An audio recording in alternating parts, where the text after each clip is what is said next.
Hi everyone, welcome to another interesting tutorial. I'm Dami, your tea exclusive couture. In our tutorial today, we're learning how to make this beautiful gathered dress with front ruche and overlap in the front. So if this is what you are looking at to learn, please stick to the end of the tutorial. This particular one was requested by one of the people in my WhatsApp group, so please stick to the end of the tutorial. The one displayed at the middle is the one I made with the tutorial. So if you are joining us for the first time today, thank you for joining us, and don't forget to click the subscribe button, turn on the notification bell to get notified anytime we have a new tutorial. For our returning subscribers, thank you for always coming back. If you'd like to join my WhatsApp group, the link will be in the description box. So thank you for joining us today, and let's get started.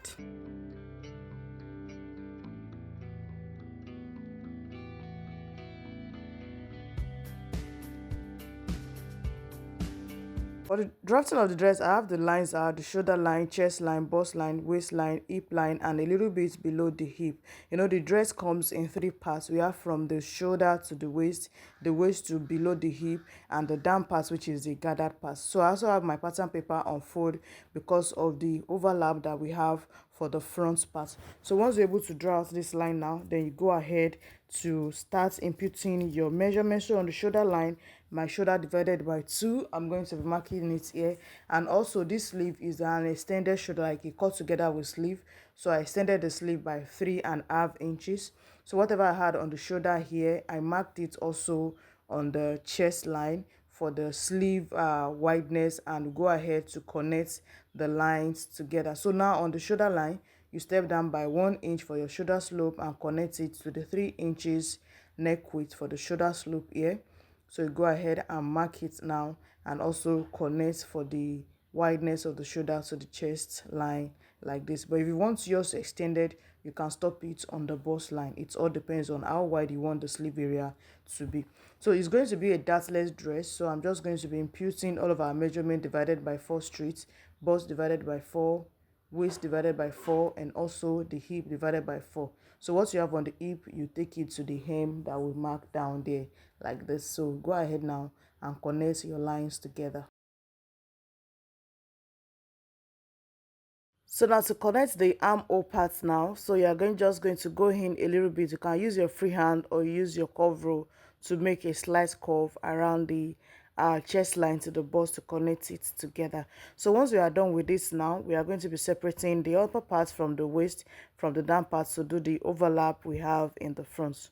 So we also go ahead to cut out the down parts and remove all the excesses we have. Don't forget to always label your patterns to avoid mix-up.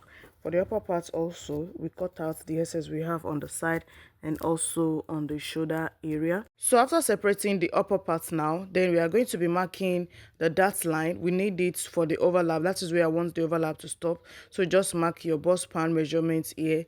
This is just for us to know where the overlap will stop. Then you go to the neckline now. I'll use the neck width of 3.5 for my neck width and depth of 3 inches. So we're just going to go ahead and connect the neckline together like this. So once you are done now, you are going to open your pattern. Don't forget it's unfold. Then we are going to be connecting from one side of the neckline to the other dart line that we have. Sorry, I did not notice that it was not showing on the camera. So just make a nice slant connection to that point. So that other side I marked is what we'll be using. Then you go ahead and cut it out.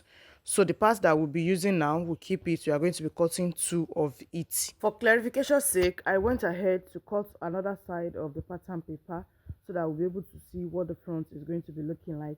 And the bust band, the dot line, I marked it. That is where the overlap is going to be. So now this is what the neckline is going to be now. So with this now, we are done with the front bodice. We'll keep this aside. And don't forget to label the down part also.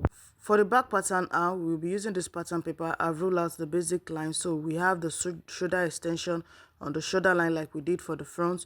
You also mark the same thing also on the chest line like this. So for the back now, we are going to be doing our sway back for that zip to relax very well.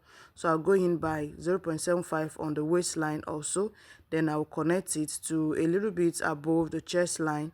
So you connect it like this, and also connect it to the length of the hip line as seen like this. So also On the waistline, I'm going to be stepping up by 1 inch. We did not use that, so there was no way we could use our bust dart to adjust the back length. So I'm just going to be doing this to adjust the back length or half length like that, sha. Then I went ahead to connect my armhole line together. You step down by 1 for your shoulder slope, and to be connected to the 3 inches neck width like this. So you go ahead and connect it together like seen like this. So now go ahead to input all of our measurements. Don't forget we are doing our measurement divided by 4. So I do the same thing for the bust, the waist, and also the hip line. Then we are going to be connecting all of those points together. So if at this point you are yet to subscribe to my channel, please don't forget to click the subscribe button and also turn on your notification bell to get notified anytime you have wonderful tutorial. And if you'd like to join my WhatsApp group where you can request for tutorial, the link will be in the description box. So once we are done with this now, we'll go ahead to mark out the neck width of 3.5 that we use, and I use the depth of 1.5 for the back neck, so it connects the neckline together like this. Then we'll go ahead to cut out our patterns. If this tutorial has been helpful, please don't forget to click the like button, comment if you have any question, and also don't forget to share the video. Thank you. So also don't forget to label your pattern to avoid mix-up.